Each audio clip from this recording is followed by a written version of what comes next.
Welcome back to clean news Rajasthan. चलिए देखते हैं राजस्थान की 15 फटाफट बड़ी खबरों को। विधानसभा में सरकार का फिर से यू टर्न, भूजल प्रबंधन बिल को दूसरी बार प्रवर समिति को भेजा। विधानसभा के बजट सत्र में भूजल संरक्षण और प्रबंधन को लेकर लाया गया राजस्थान भूजल संरक्षण और प्रबंध विधेयक 2024 एक बार फिर प्रवर समिति को भेज दिया गया है। बताया जा रहा है कि लंबे समय बाद किसी विधेयक को लगातार दूसरी बार प्रवर समिति को भेजा गया हो। दरअसल प्रदेश में भूजल के दोहन को नियंत्रित करने और इसके प्रबंधन के लिए इस बिल को तैयार किया गया था। आपको बता दें, यह विधेयक पिछले बजट सत्र से लंबित है। पिछले साल अगस्त में इसे पहली बार सिलेक्ट कमेटी को भेजा गया था। फरवरी में कमेटी को रिपोर्ट सौंपने के लिए समय बढ़ाया गया। शिक्षा मंत्री मदन दिलावर की सुरक्षा बढ़ाई, अतिरिक्त पुलिस जाब्ता तैनात रहेगा। शिक्षा एवं पंचायती राज मंत्री मदन दिलावर की सुरक्षा बढ़ा दी गई। इसके लिए अतिरिक्त पुलिस जाब्ता तैनात किया गया है। प्रशासनिक सूत्रों के अनुसार इंटेलिजेंस इनपुट के आधार पर इनकी सुरक्षा को बढ़ाने का निर्णय लिया गया है। अतिरिक्त पुलिस अधीक्षक दिलीप सैनी ने बताया कि इंटेलिजेंस से प्राप्त रिपोर्ट में सुरक्षा बढ़ाने की सिफारिश की गई थी, जिसके चलते उनकी सुरक्षा घेरे में अतिरिक्त पुलिस बल तैनात किया है। विधानसभा में पेश हुआ कोचिंग सेंटर का बिल। राजस्थान में छात्रों की आत्महत्या रोकने और कोचिंग सेंटरों पर कंट्रोल के लिए विधानसभा में कल बिल पेश कर दिया गया। इस बिल को मौजूदा सत्र में ही बहस के बाद पारित करवाया जाएगा। डिप्टी सीएम और उच्च शिक्षा मंत्री प्रेमचंद बैरवा ने कल Rajasthan coaching institute control and regulation bill 2025 को सदन में रखा। इस बिल को 21 मार्च को सदन में चर्चा होगी। राजस्थान में फिर बदलेगा मौसम, इन जिलों में बारिश का अलर्ट। राजस्थान में एक बार फिर बारिश का दौर शुरू होगा। इसके बाद दिनों रात के तापमान में गिरावट होगी। मौसम विज्ञान केंद्र के अनुसार एक नए पश्चिमी विक्षोभ के प्रभाव से आज एक बार पुनः बादल छाए रहने और राज्य के उत्तरी भागों में मेघ गर्जन के साथ कहीं कहीं हल्की बारिश होने की संभावना है। इस दौरान बीकानेर, जयपुर, भरतपुर संभाग में कहीं कहीं हल्की बारिश व तेज हवाओं के झोंके दर्ज होने की संभावना है। शुक्रवार को जोधपुर, जयपुर, भरतपुर संभाग में कहीं कहीं मेघ गर्जन के साथ हल्की बारिश और शेष अधिकांश भागों में आगामी 4 से 5 दिन मौसम मुख्यतः शुष्क रहने की संभावना है। राजस्थान में अब बेटी के पैदा होने पर मिलेंगे 1.5 लाख रुपए। राजस्थान सरकार ने लाडो प्रोत्साहन योजना में महत्वपूर्ण बदलाव करने की घोषणा की है। अब सेविंग बॉन्ड की राशि 1 लाख के बजाय 1.5 लाख रुपए की जाएगी। इसके अलावा आंगनबाड़ी केंद्रों में अति कुपोषित बच्चों को प्रदान किए जाने वाले दूध की मात्रा को भी 15 ग्राम से बढ़ाकर 25 ग्राम प्रति पैकेट किया गया है। आपको बता दें, इस लाडो प्रोत्साहन योजना में लाभ लेने के लिए जाति, धर्म, वर्ग या आय सीमा की कोई पाबंदी नहीं है। राजस्थान में कहीं भी जन्म लेने वाली बेटी इस योजना के तहत पात्र मानी जाएगी। अधिक पैदावार के लिए विकसित की जा रही है नई किस्मों की फसलें। पिछले निष्कर्षों और फसल किस्मों में लगातार बदलावों से सीख लेते हुए और कई चुनौतियों से निपटने के लिए नई किस्मों की फसलें विकसित की जा रही हैं, जो अधिक पैदावार होने और जलवायु परिवर्तन के प्रति लचीला होने में मदद करेगी। फसल की किस्मों के मुद्दे को समझाते हुए भारतीय कृषि अनुसंधान संस्थान के संयुक्त निदेशक डॉक्टर रविंद्र पठारिया ने ईटीवी भारत को बताया, जलवायु, जेनेटिक और कीटों सहित फसल किस्मों के कई कारण हैं। वैज्ञानिक पिछले निष्कर्षों और कारणों का अध्ययन करते हैं और आगे के लिए नई किस्में विकसित करते हैं। नई किस्मों के लिए रिसर्च और टेस्टिंग चल रही है। अलवर में बायोलॉजिकल पार्क बनाने की कवायद हुई तेज, जल्द खुलेंगे डीपीआर के लिए टेंडर। वन विभाग ने अलवर शहर में बायोलॉजिकल पार्क बनाने की कवायद तेज कर दी है। बायोलॉजिकल पार्क के लिए डीपीआर तैयार करने के लिए वन विभाग ने निविदाएं आमंत्रित की हैं। ये निविदाएं जल्द ही खोली जाएंगी। अलवर के बायोलॉजिकल पार्क को विश्व स्तरीय बनाने के लिए वन विभाग देश के विभिन्न चिड़ियाघरों का अध्ययन कर रहा है। डीपीआर तैयार होने के बाद बायोलॉजिकल पार्क करीब 2 साल से विकसित हो सकेगा और 3 साल में यहां आकर जानवर देखने को मिलेंगे। इस चिड़ियाघर में करीब 150 प्रजातियों के जानवर लाए जाएंगे। बायोलॉजिकल पार्क बनने से अलवर पर्यटन हब का रूप ले सकेगा और यहां देश विदेश के पर्यटक भ्रमण के लिए आएंगे। जल संसाधन मंत्री ने किया ऐलान, ताकली बांध से किसानों को बड़ी राहत, रबी फसल के लिए मिलेगा सिंचाई का पानी। जल संसाधन मंत्री सुरेश रावत ने बुधवार को विधानसभा में कहा कि ताकली बांध परियोजना के अंतर्गत बांध का निर्माण कार्य पूरा हो चुका है।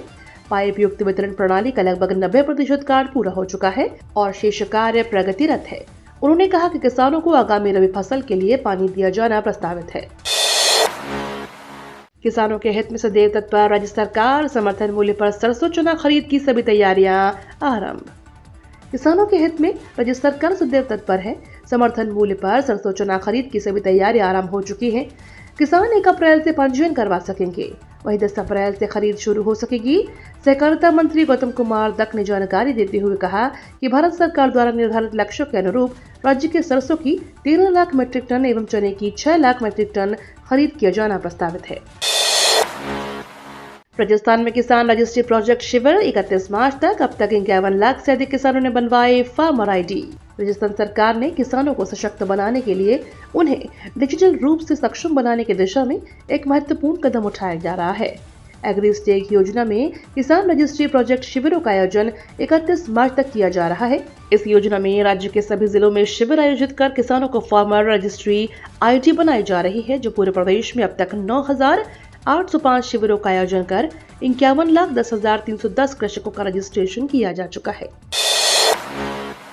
बाल विवाह रोकने के लिए झालावाड़ प्रशासन ने कसी कमर। ग्रामीण स्तर पर टीम का फोकस।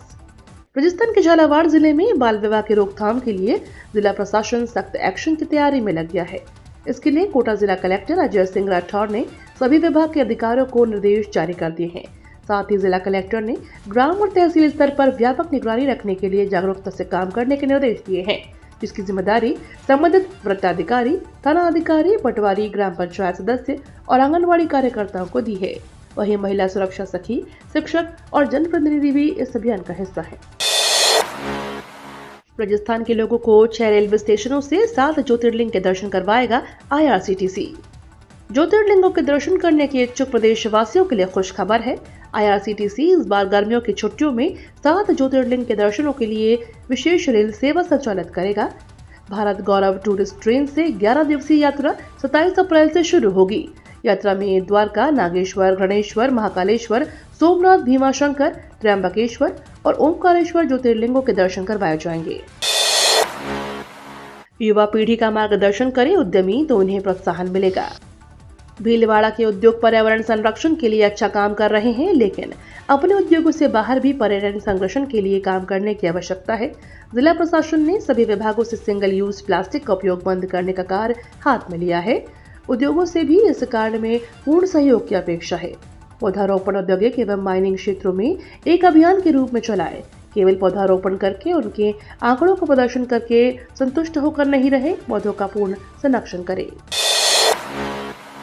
राजस्थान के पत्रकारों के लिए बड़ी सौगात। सरकार सम्मान के तौर पर देगी 15,000 मासिक निधि। राजस्थान सरकार ने प्रदेश के पत्रकारों के लिए सम्मान के लिए नई पहल की है। सरकार ने राज्य के वरिष्ठ अधिस्वीकृत पत्रकारों के लिए एक महत्वपूर्ण निर्णय लेते हुए राजस्थान वरिष्ठ अधिस्वीकृत पत्रकार सम्मान योजना शुरू की है। इसके तहत 18 पात्र पत्रकारों को सम्मान निधि प्रदान करने की मंजूरी दी है। मुख्यमंत्री भजन लाल शर्मा ने सूचना एवं जनसंपर्क विभाग की अनुशंसा के बाद इस प्रस्ताव को स्वीकृति दी है। राजस्थान वरिष्ठ अधिस्वीकृत पत्रकार सम्मान योजना के तहत 60 वर्ष से अधिक आयु के पात्र पत्रकारों को प्रति माह 15,000 रुपए की सम्मान निधि प्रदान की जाएगी।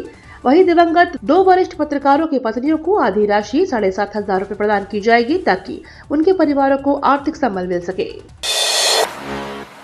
अच्छे संतराक भेजने के बावजूद लिखित परीक्षा में 50% से कम अंक आए तो छात्र हो जाएगा पास। राजस्थान में शिक्षा में गुणवत्ता को लेकर कई बड़े बदलाव किए जा रहे हैं। इसे लेकर शिक्षा मंत्री मदन दिलावर खुद एक्शन मोड में नजर आ रहे हैं। छात्रों की पढ़ाई के स्तर को सुधारने के क्रम में अब शिक्षकों पर भी सख्ती की जा रही है। बोर्ड परीक्षाओं में छात्रों के परिणाम पर शिक्षक की भी जवाबदेही तय की गई है। शिक्षा मंत्री मदन दिलावर ने बेहतर रिजल्ट नहीं देने वाले शिक्षकों को आगाह करते हुए कहा कि अगर स्कूल में छात्र फेल हुआ तो शिक्षक की खैर नहीं होगी, उस शिक्षक को भी फेल कर दिया जाएगा। उन्होंने कहा कि सरकारी स्कूल में पढ़ाने वाले शिक्षक छात्रों को पूरा समय पढ़ाएं और ठीक से पढ़ाएं। इसलिए अब तक जो व्यवस्था थी उनमें कुछ बदलाव किया गया है। ये तो थी राजस्थान की बड़ी खबरें। रोजाना सबसे पहले अपडेट पाने के लिए क्लीन न्यूज राजस्थान को अभी सब्सक्राइब करें।